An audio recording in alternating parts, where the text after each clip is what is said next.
Now let's begin. The afternoon sun cut through the windshield like an accusation. William Edwards gripped the steering wheel tighter, his knuckles white, as his 5-year-old son Owen sobbed in the back seat. Each cry felt like a knife twisting in his chest, but Marcia sat beside him, stone-faced and irritated. "Daddy, please don't leave me there," Owen whimpered, his voice cracking with genuine terror. "Please, I'll be good. I promise I'll be so good." William's jaw clenched. He glanced at Marcia, hoping to see some maternal softness, some concern for their child's distress. Instead, her lips curled in disgust. "Stop babying him, William," she snapped, her voice sharp enough to cut glass. "He needs to toughen up. My mother will straighten him out for the weekend. God knows you're too soft to do it." William had met Marcia 7 years ago at a community college where he taught psychology. She'd been auditing his course on childhood development. Ironic, considering how she treated their own child. Back then, she'd seemed different, confident, independent, magnetic. He'd mistaken her coldness for strength, her dismissiveness for pragmatism. By the time he'd realized his mistake, they were married, and Owen was on the way. He taught during the week and spent his weekends researching trauma responses in children. His colleagues called him obsessive, but William believed in understanding the mind's darkest corners. He'd grown up in foster care, bouncing between homes where kindness was currency and cruelty was common. He'd promised himself that any child of his would know safety, would know love. But Marcia had other ideas. "He's crying because you encourage it," she continued, examining her nails. "One weekend with my mother, and he'll learn discipline." Sue Melton, William's mother-in-law. The woman was a retired military nurse with a face like granite and a demeanor to match. She'd raised Marcia with an iron fist and expected the same treatment for Owen. William had resisted these weekend visits for months, but Marcia had worn him down with constant arguments, threats of taking Owen and leaving, accusations of being a controlling husband. "Daddy!" Owen's scream pierced through his thoughts. The boy had unbuckled his seatbelt and was trying to climb into the front seat, his small hands grasping desperately at William's shoulder. "Don't make me go. Grandma scares me." "Owen, sit back," William started, but Marcia whipped around, her hand shooting out to grab Owen's wrist. The boy yelped in pain. "Marcia!" William swerved slightly, steadying the car. "Sit down. Now." Marcia's voice was venomous. She released Owen's wrist, leaving red marks. The boy collapsed back into his seat, sobbing quietly now, defeated. Something in his eyes had changed, a resignation that no 5-year-old should possess. William's stomach churned. This was wrong. Everything about this was wrong. But he'd been backing down for so long, avoiding confrontation, telling himself it was just a weekend, that he was overthinking, that maybe Marcia was right and he was too protective. They pulled up to Sue Melton's house 40 minutes later. It was a tired colonial in a quiet suburb of Hartford, Connecticut, with peeling paint and a lawn maintained with military precision. Sue stood on the porch, arms crossed, her gray hair pulled back so tight it seemed to stretch her face. She was 68 but carried herself like a drill sergeant. Owen had gone silent, his face pressed against the window, tears streaming down his cheeks. William killed the engine, his hands shaking. "I'll get him," Marcia said, climbing out before William could respond. He watched through the mirror as Marcia opened the back door and practically dragged Owen from the car. The boy's legs buckled, but she pulled him upright, hissing something William couldn't hear. Sue descended the porch steps, her mouth a thin line of disapproval. William got out, his legs feeling like lead. "William," Sue acknowledged him with a curt nod. "You're late." "Traffic," he said automatically, moving toward Owen. The boy reached for him, but Marcia stepped between them. "Owen needs to learn independence," Marcia said firmly. "Tell Daddy goodbye." Owen's lower lip trembled. "Bye, Daddy." William crouched down, ignoring Marcia's annoyed sigh. He pulled Owen into a tight hug, feeling the boy's small body shaking. "I love you, buddy. I'll pick you up Sunday evening, okay? Just 2 days. Promise." Owen whispered against his neck. "I promise." But as William pulled away, he saw something flicker across Owen's face. Not hope, but fear. Deep, primal fear. The boy's pupils were dilated, his breathing rapid. William had seen that expression before, in his research, in case studies of traumatized children. "William, he's fine," Sue said, her voice clipped. "Go home." Marcia and I have plans to discuss while Owen settles in. Something about that phrasing bothered him, but Marcia was already ushering him back toward the car. I'll stay for a bit. Make sure he's okay, she said. You head home. I'll get a ride back later. William hesitated, every instinct screaming at him to grab Owen and run. But he was tired of fighting Marcia, tired of being called paranoid and overprotective, tired of the constant tension in his marriage. All right, he said, hating himself for the word. He drove away, watching in the rearview mirror as Sue led Owen into the house, the boy looking back at him one last time before the door closed. The drive home took 40 minutes, but it felt like hours. William's mind wouldn't settle. He kept seeing Owen's face, kept hearing that desperate plea, "Don't leave me there." He'd analyzed thousands of behavioral cues in his career, had written papers on recognizing distress in children, and he'd just ignored every sign in his own son. At home, their small house in West Hartford felt suffocatingly empty. William tried to grade papers, but the words blurred. He made coffee, poured it out untouched. By 6 p.m., he'd checked his phone 17 times, waiting for Marcia to call for a ride. She texted at 6:47, staying for dinner. Mom wants to talk. I'll Uber home. William stared at the message, his unease growing. He texted back, "How's Owen?" The response took 10 minutes. "Fine. Stop hovering." He tried to watch TV, to distract himself, but every child's voice in every commercial made him think of Owen. At 8:30 p.m., his phone rang. Unknown number. "Hello. Is this William Edwards?" A woman's voice, breathless and frightened. "Yes, who?" "This is Genevieve Fuller. I live next door to Sue Melton. Your son." She paused, her voice breaking. "Your son just ran to my house. Mr. Edwards, he's covered in blood." The world tilted. "What?" "He came through the backyard, squeezed through a gap in the fence. He's hiding under my bed right now. He won't stop shaking." "I can't, Mr. Edwards. I called 911, but I thought you should know immediately. There's so much blood." William was already moving, grabbing his keys, his phone pressed to his ear. "Is he conscious? Is he talking?" "He won't let me touch him. He just keeps saying, 'Don't let them find me.'" "Mr. Edwards, what happened to your little boy?" "I'm 20 minutes away. Keep him safe. Don't let anyone," his voice cracked, "don't let anyone take him. I'm coming." He drove like a madman, running 2 red lights, his vision blurring with tears and rage. His mind raced through possibilities, each more horrifying than the last. Blood. Owen was covered in blood. What had they done to him? Genevieve Fuller's house was lit up like Christmas, police cars in the driveway, an ambulance pulling up as William screeched to a stop. He ran toward the door, but an officer stopped him. "Sir, you can't. That's my son. My son is in there." The officer's expression softened. "Mr. Edwards? Come with me." Inside, the scene was controlled chaos. Paramedics were gathered near a bedroom door, speaking in low, urgent tones. Genevieve Fuller, a woman in her 60s with kind eyes and flour on her apron, stood wringing her hands. "He won't come out," she told William, her face ashen. "I tried talking to him, but he's terrified. He asked for you." William pushed past everyone, dropping to his knees at the bedroom door.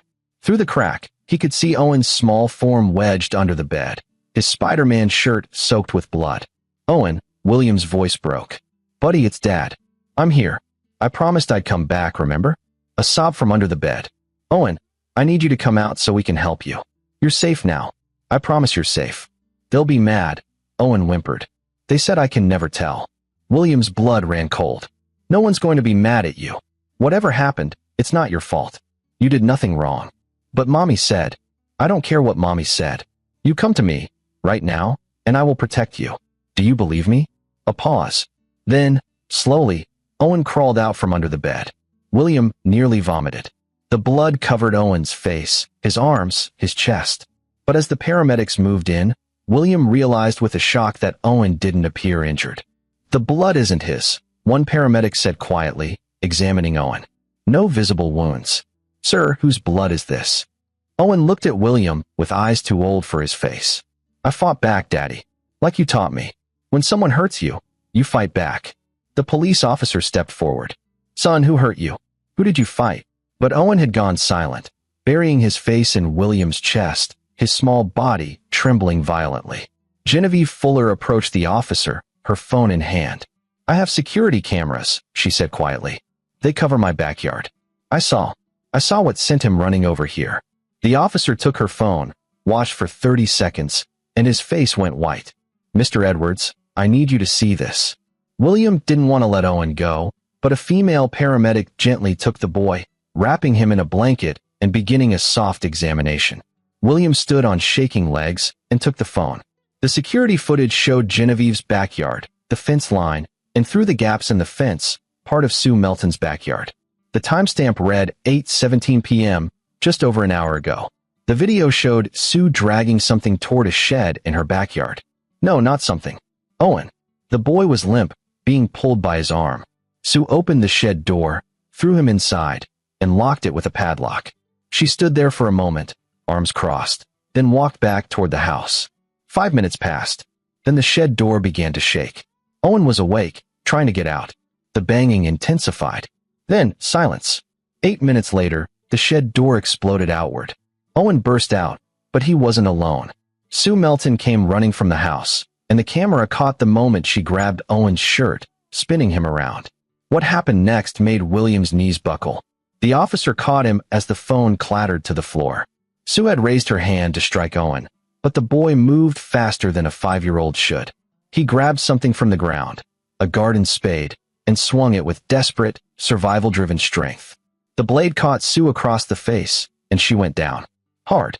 Owen dropped the spade and ran, squeezing through the fence into Genevieve's yard, his grandmother's blood covering him. Where is she? William managed to ask. Where's Sue? The officer's radio crackled. Another officer's voice came through. We've got a medical emergency at 247 Maple. Female, late 60s, severe facial trauma. We need another bus. William looked at the officer. My wife. Where's my wife? Officers are at the Melton residence now, sir. William turned to Owen, who was being examined by paramedics. The boy's eyes met his, and William saw no remorse there. Only relief. A female detective arrived, introducing herself as Detective Alberta Stark. She pulled William aside while EMTs worked with Owen. Mr. Edwards, we need to understand what happened here. Your son attacked his grandmother with a weapon. In self-defense, William said immediately, his voice stronger than he felt. Did you see the footage? She locked him in a shed. We saw it. We'll investigate fully. But I need you to understand. This is serious. Your son injured someone badly, and he's covered in blood. We need to know what led to this. I want to see my wife, William said. Now. Sue Melton's house was crawling with police when they arrived. Marcia stood on the porch, her face a mask of fury and shock. When she saw William, she rushed toward him. What did you do? She screamed. What did you tell him to do?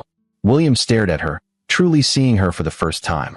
Not shock at her son's trauma. Not concern for his well-being. Anger. At being caught. What was in that shed, Marcia? She faltered. I don't know what was in that shed. Detective Stark stepped between them. Mrs. Edwards, we're going to need you to come with us. We have some questions. I'm not going anywhere until I see my mother. Your mother is being transported to Hartford Hospital with severe facial lacerations and a possible skull fracture, Stark said evenly. And you're going to answer questions about why your 5-year-old son was locked in a shed. William watched as Marcia's mask cracked. Just for a second, he saw something underneath. Not concern, not motherly love, but calculation. She was trying to figure out how to spin this, how to make herself the victim. I want a lawyer, Marcia said. Detective Stark nodded to another officer, who guided Marcia to a police car. As she passed William, she leaned in and whispered, You'll regret this. You have no idea what you've done. But William did know. He'd just seen his son's terror validated. He'd seen the evidence of abuse. And he'd seen his wife's true face. He also knew something else. This was just the beginning. Back at the hospital, Owen was admitted for observation. William sat beside his bed, holding the boy's hand as doctors ran tests. Owen had been sedated lightly to calm his panic, but his grip on William's hand never loosened. A child psychologist came in around midnight, Dr. Isaac Dickey, someone William knew from professional conferences. Dickey's face was grim. William, I need to talk to you. Owen's physical exam revealed some concerning things. William's heart stopped. What things? Old bruises in various stages of healing. Some scarring on his back consistent with being struck with a belt or similar object. and behavioral markers that suggest prolonged psychological abuse. The room spun. How long? Based on the healing patterns? Months at least. Possibly longer. William thought back to all the times Marcia had insisted on disciplining Owen privately. All the times she'd accused William of coddling him. All the weekends she'd wanted to send Owen to Sue's house while he was at teaching conferences. "I need to see that shed," William said suddenly. "That's a crime scene," Dickie said gently. "The police won't. I don't care. I need to know what they did to my son." Detective Stark appeared in the doorway. "Mr. Edwards, we've processed the shed. I think you should see this." She handed him her phone with photos. The shed was small, maybe 6 by 8 feet, but it had been modified. Padded walls, a metal ring bolted to the floor with a chain, a bucket in the corner, and on the walls, written in marker, "Rules for bad boys. No crying. No talking back. No telling daddy. Punishment makes you strong. Mommy knows best." William's vision blurred. "How many times?" he whispered. "We found a calendar hidden in the main house," Stark said quietly. "Marcia's handwriting. Dates marked OT, Owen time. Going back 8 months. Every weekend you were away at conferences or workshops. 8 months. His son had endured this for 8 months while William remained oblivious, trusting his wife, doubting his own instincts. "I want full custody," William said. "I want her arrested." "We're building a case," Stark assured him. "But Mr. Edwards, I have to tell you, Sue Melton is in surgery. If she doesn't make it, your son could face serious charges." William looked at Owen, sleeping fitfully in the hospital bed, his small face finally peaceful. He was defending himself. A 5-year-old caused that much damage. The DA might see it differently. "Then I'll make them see it my way," William said, his voice hardening. "I'm a psychologist who specializes in childhood trauma. I'll expert witness for my own son if I have to. And I'll make sure everyone knows exactly what these women did to him." Stark studied him carefully. "Be careful, Mr. Edwards. Rage is understandable, but it can cloud judgment." But William wasn't feeling rage anymore. He was feeling something colder, more focused. He was feeling the kind of clarity that came from absolute purpose. His son had fought back when cornered in that shed. Now it was William's turn to fight back. And unlike Owen, who'd had only a garden spade and desperation, William had knowledge, resources, and a burning need for justice that went beyond the courts. He was going to destroy the people who'd hurt his child. Legally, socially, psychologically, he would dismantle their lives the way they'd tried to dismantle Owen's. But first, he needed to understand the full scope of what he was dealing with. And that meant talking to Sue Melton's neighbors, Marcia's old friends, and anyone else who might know what these two had been doing behind closed doors. As dawn broke over Hartford, William made a call to his department head, requesting an immediate leave of absence. Then he called his lawyer, not for a divorce, but for a custody battle and criminal consultation. The war had just begun, and William Edwards was playing for keeps. 2 days later, Owen was released from the hospital into William's sole custody. A judge had granted an emergency protective order against Marcia pending investigation. Sue Melton had survived surgery, but remained in critical condition with severe facial reconstruction needed. William converted his home office into a war room. On one wall, he'd pinned a timeline of every weekend Owen had been sent to Sue's house. On another, he'd started documenting every incident he could remember where Marcia had been cruel or dismissive toward their son, things he'd rationalized away at the time. His lawyer, Wendell Kane, was a sharp family law attorney with a reputation for winning impossible cases. He sat across from William, reviewing police reports. "The good news is the DA isn't charging Owen. They've ruled it self-defense," Wendell said. "The bad news is Marcia is fighting the protective order. She claims you're manipulating the situation, that Owen has behavioral problems you've been hiding." William's laugh was bitter. "Of course she does. There's more. Sue Melton's lawyer is preparing a civil suit against you for medical expenses. They're claiming Owen is dangerous and you knew it. Let them try. I have 8 months of documented torture." Wendell leaned forward. "William, I know you're angry. But if you want to win this, really win, you need to be smart. Marcia is already spinning a narrative. She's telling people you brainwashed Owen, that Sue was just a strict grandmother, that the shed was just a timeout space. Then I'll destroy that narrative." "How?" William pulled out a folder. "I've been doing research. Sue Melton worked as a military nurse for 30 years. I filed a FOIA request for her service record. Want to know what I found? He slid documents across the desk. Wendell's eyes widened as he read. She was discharged early. There was an investigation into patient abuse at her facility. Nothing was proven, but 3 formal complaints were filed. This could be huge. And Marcia? William pulled out more documents. She's been active on parenting forums under a pseudonym. I hired a digital investigator. She's been posting about discipline techniques that border on sadistic. Here. Wendell read the printouts, his face darkening. Posts about ice-cold baths for misbehavior, locking children in dark spaces to overcome irrational fears, withholding meals as punishment. Jesus Christ. She and Sue weren't just abusing Owen, William said, his voice deadly calm. They were proud of it. They thought they were doing the right thing. Toughening him up. This is enough for criminal charges. Multiple charges. Good. But I want more than charges, Wendell. I want them destroyed. I want everyone to know what they are. Wendell studied him carefully. What are you planning? A symposium, William said. I'm still faculty at the college. I'm going to organize a public symposium on childhood trauma and institutional abuse. I'm going to present Owen's case, anonymized, of course, and I'm going to make sure every parent in Hartford understands what happened. That's risky. It could look like you're exploiting your son's trauma. I'm educating the public. It's my job. William's smile didn't reach his eyes. And if Marcia and Sue's names happen to leak in association with the case study, well, I can't control what people research on their own. Wendell sighed. You're walking a line. I'm doing what they should have done, protecting a child. Over the next week, William worked tirelessly. He interviewed Owen gently, with Dr. Dickey present, documenting everything the boy revealed. The shed had been just the final escalation. Before that, there had been slapping, verbal abuse, being forced to stand in corners for hours, meals withheld, being locked in closets. And Marcia had been there for all of it, either participating or watching approvingly as Sue corrected Owen's behavior. William compiled it all into a comprehensive report. He sent copies to Child Protective Services, to the police, to the DA's office. He made sure everyone knew the full extent of the abuse. Then he leaked it to the press. The story broke on a Wednesday. Local child saved from abusive discipline shed by his own desperate act. The article didn't name Owen, but it named Sue Melton and quoted police sources about the investigation into Marcia Edwards. The community erupted. Sue's neighbors came forward with stories of hearing crying from the shed, of seeing Marcia arrive with Owen and leave without him. Parents from Owen's preschool remembered how he'd become withdrawn and anxious over the past year. Marcia's facade crumbled under scrutiny.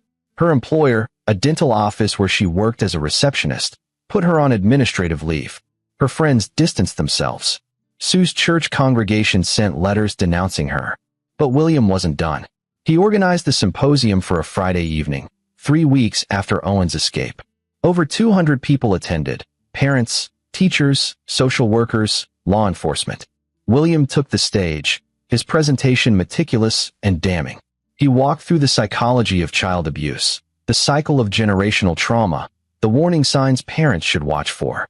Then he presented Case Study X, Owen's story, in clinical detail.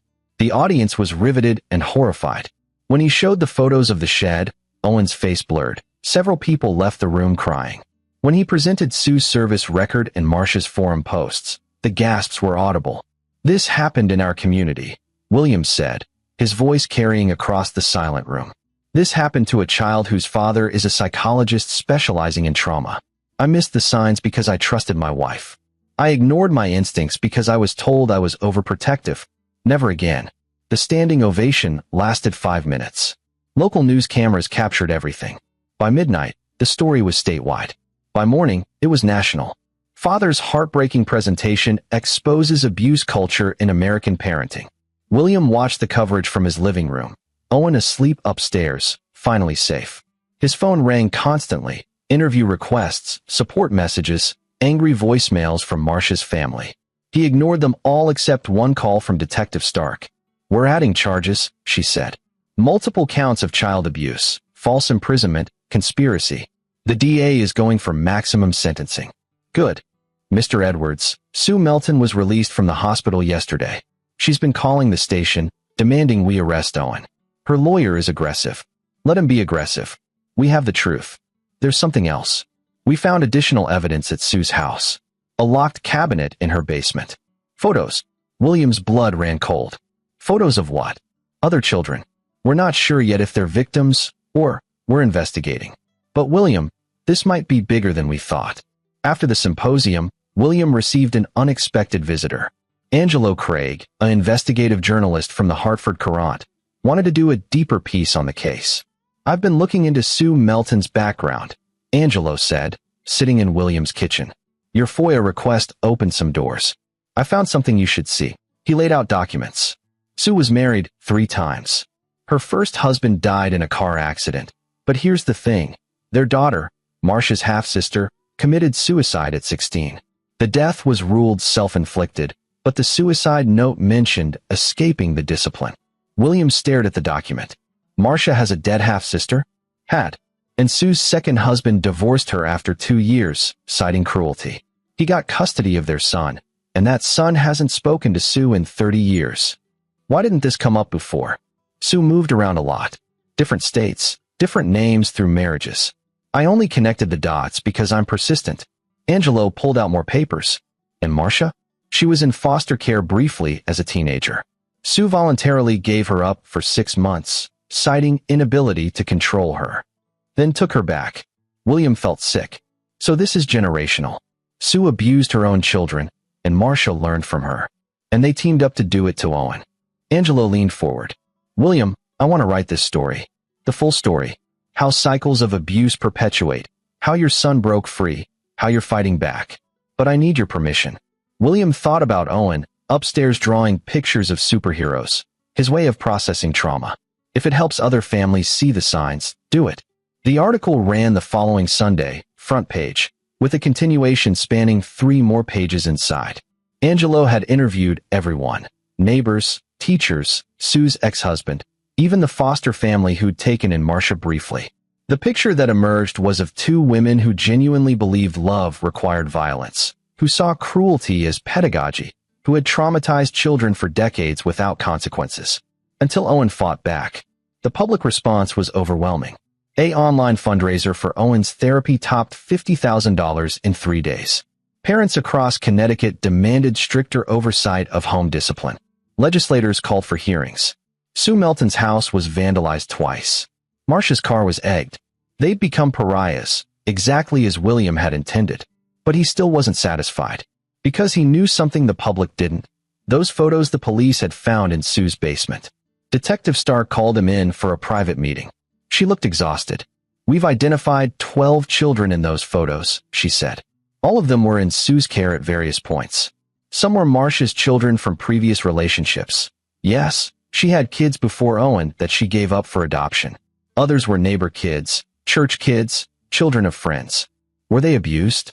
We're interviewing them now. Most are adults now, some are still minors. The preliminary reports are disturbing. Sue ran an informal daycare in several cities she lived in. The abuse was systematic. William sat back, processing. How did she get away with it for so long? She was smart. She moved frequently. She chose vulnerable families, single parents, struggling families who needed cheap childcare. And she never left marks that would raise red flags. It was psychological torture mostly, with occasional physical punishment disguised as discipline. And Marcia helped her. In the later years, yes.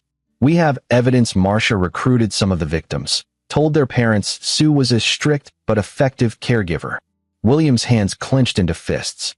I want to testify at trial. I want to make sure they both go to prison for the rest of their lives. You'll get your chance. The trial date is set for September. But William, Stark hesitated. Marcia's lawyer is going to come after you.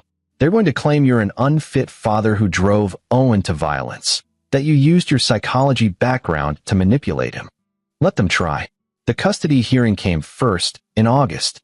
William sat at the plaintiff's table with Wendell, while Marcia sat across the courtroom with her attorney, a slick lawyer named Vince Sutton, who specialized in defending the indefensible. Owen was not required to attend, thank God. He was with Dr. Dickey in a safe room, drawing and playing, unaware his future was being decided. Sutton opened with character assassination. Your Honor, Dr. Edwards is a man obsessed with trauma to the point of paranoia. He sees abuse everywhere because of his own troubled childhood in foster care. He has projected his issues onto his son, creating a false narrative of abuse where strict discipline existed. William remained calm, as Wendell had coached him. The judge, a woman named Kelsey Higgins with 20 years on the bench, looked unimpressed. "Counsel, I've read the police reports. I've seen the photos of the shed. How do you explain that? A timeout space that Dr. Edwards has mischaracterized." "Yes, it was unorthodox, but Mrs. Edwards and Mrs. Melton never intended harm. They were attempting to correct behavioral issues in a child who, frankly, had been coddled to the point of dysfunction by his father." William's jaw clenched, but he said nothing. Wendell stood. "Your Honor, may I present Exhibit A?" He displayed blown-up photos of Owen's bruises, the shed's interior, the calendar marking Owen time. Then he played Dr. Dickey's recorded interview with Owen, where the boy described being locked in the dark, being hit, being told he was bad and needed to be punished. The courtroom went silent except for Owen's small voice on the recording. "Mommy said if I told Daddy, she'd send me away forever. She said Daddy would hate me for being bad." Judge Higgins' expression hardened. "Mr. Sutton, I've heard enough. Do you have any witnesses who can refute this evidence?" Sutton called Marcia to the stand. She'd cleaned up well, conservative dress, minimal makeup, hair pulled back. She played the role of wounded mother perfectly. "I love my son," she said, her voice quavering. "I only wanted what was best for him. My mother and I believed in structure, in discipline, yes, but never abuse. Owen was a difficult child, prone to tantrums and lying. William encouraged these behaviors by giving in to every whim." "Mrs. Edwards," Judge Higgins said, "do you deny locking your son in a shed?" "It was a timeout space. He was never locked in for more than a few minutes. The police found a calendar marking full weekends." Marcia's mask slipped briefly. "Those were weekends he stayed with my mother, yes. The shed was only used occasionally, when he was particularly unruly." Wendell stood for cross-examination. "Mrs. Edwards, you posted on parenting forums under the username Tough Love 2019, correct?" "I don't. You posted advice about using cold baths and isolation to discipline children. You wrote, and I quote, 'Sometimes you have to break their spirit to rebuild them properly.' Do you stand by that statement?" Marcia paled. "That was taken out of context." "What context makes breaking a child's spirit acceptable?" "I meant, I was frustrated. You were systematically abusing your son, along with your mother, who has a documented history of patient abuse and child trauma going back 30 years. "Objection," Sutton shouted. "Relevance." "Overruled," Judge Higgins said coldly. "I'll allow it." "Mrs. Edwards, answer the question." But Marcia had started crying, her carefully constructed facade crumbling. "You don't understand. I was raised this way. It made me strong. I thought I was helping Owen become strong too. By terrorizing him." Wendell's voice was scalpel sharp. "By locking him in a shed, by hitting him, by threatening him into silence. I never wanted." Marcia broke down completely, sobbing. Judge Higgins called a recess, but the damage was done. When they reconvened an hour later, the judge's ruling was swift and absolute. "I am granting Dr. Edwards full physical and legal custody. Mrs. Edwards, you will have no contact with the minor child pending the outcome of criminal proceedings. I am also recommending the DA pursue charges to the fullest extent. This court is adjourned." William closed his eyes, relief washing over him. Owen was his. Completely, legally, irrevocably his. As they left the courtroom, Marcia tried to approach him. William held up a hand. "Don't," he said simply.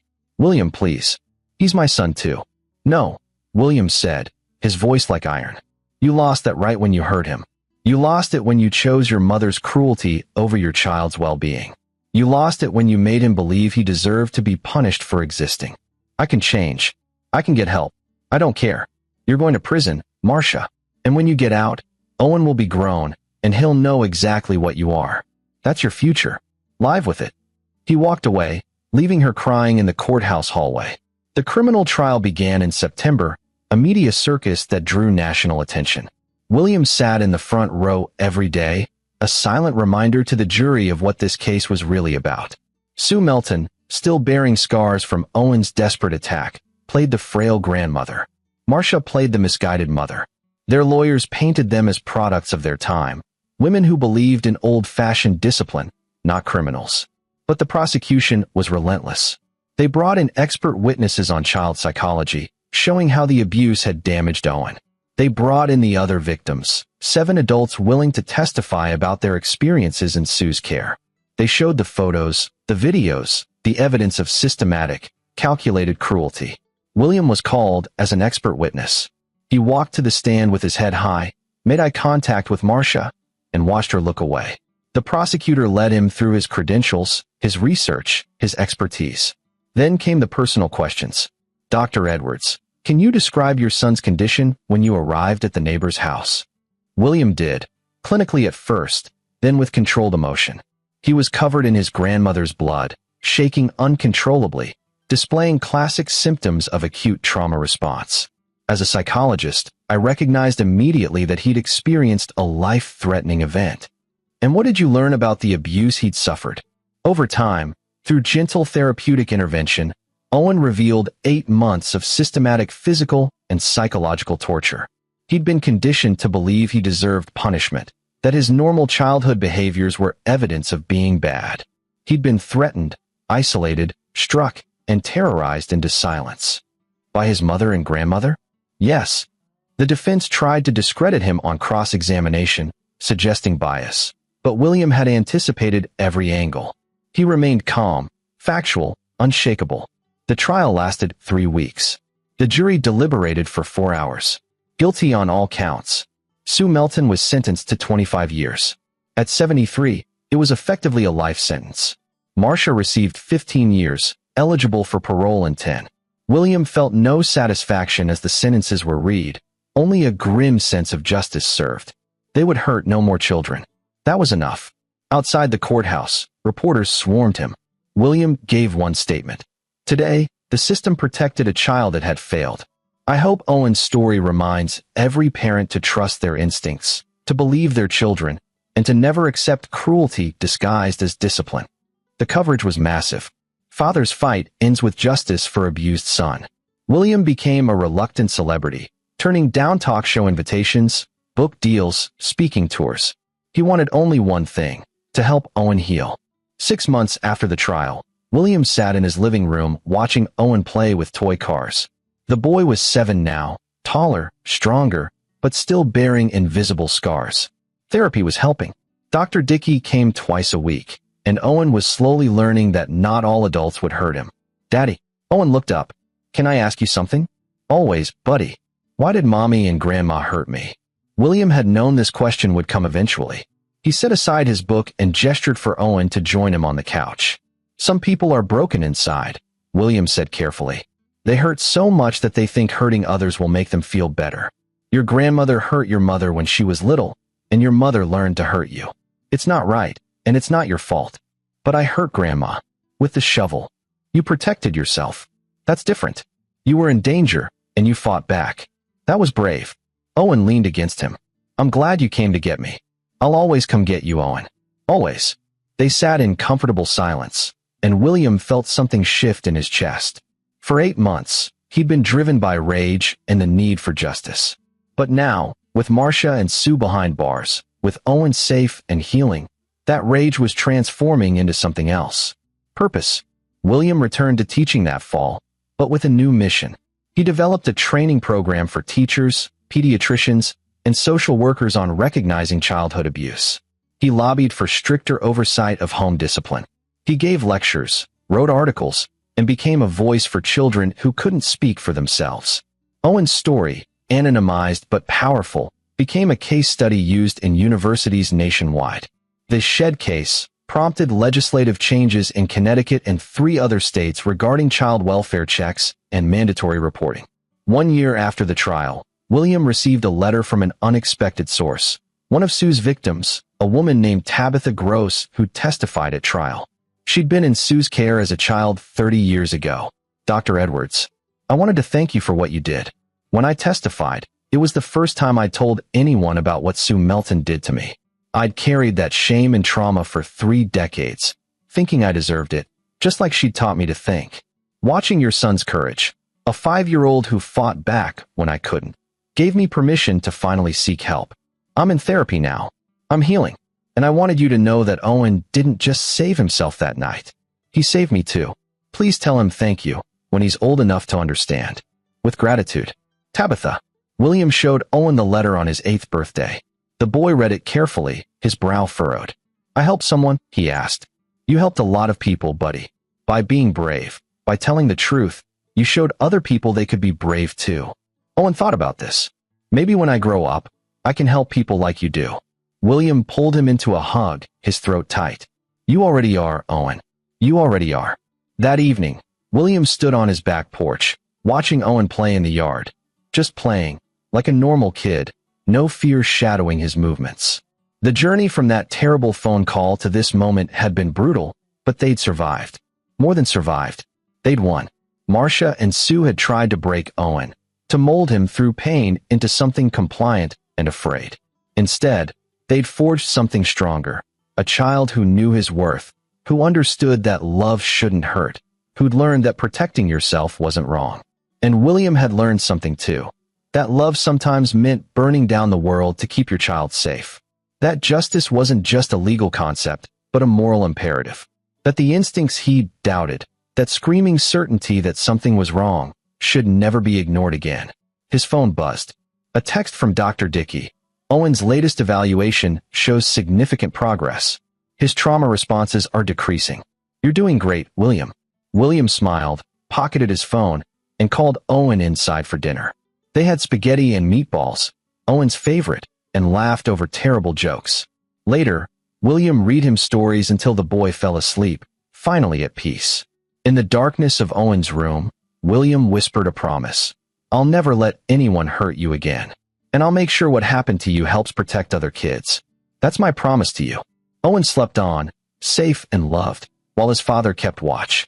The monsters were in cages now, and William Edwards had made sure they'd stay there. 5 years later, Owen was 12, a bright kid who loved science and basketball. The scars remained. He still had nightmares sometimes, still flinched at loud noises, but he was thriving. He'd even forgiven William for that drive to Sue's house, understanding now that his father had been manipulated too. Marcia sent letters from prison occasionally. William burned them without reading. Owen had the right to contact her someday if he chose, but William would never encourage it. Sue Melton died in prison of a stroke during her 3rd year of incarceration. William didn't attend the funeral. Neither did Marcia. William had published a book, When Discipline Becomes Abuse, a father's fight for his son. The proceeds went to a foundation he'd established to help children escaping abusive homes. Owen's story, told with his permission, had helped hundreds of families. On the 6th anniversary of that terrible night, William and Owen visited Genevieve Fuller, who'd become like a grandmother to Owen. They brought flowers and stayed for dinner. You know what I think about sometimes? Genevieve said as they ate. That moment when Owen came through my fence. I almost didn't answer the door. I almost called 911 and waited inside. But something told me to go to him. I'm glad you did, William said quietly. Me too, Owen added. You saved me. No, sweetheart, Genevieve said, her eyes kind. You saved yourself. I just gave you a safe place to land. That night, driving home under a clear sky, Owen turned to William. Dad, I want to tell you something. Shoot. I'm glad everything happened the way it did. William glanced at him, concerned.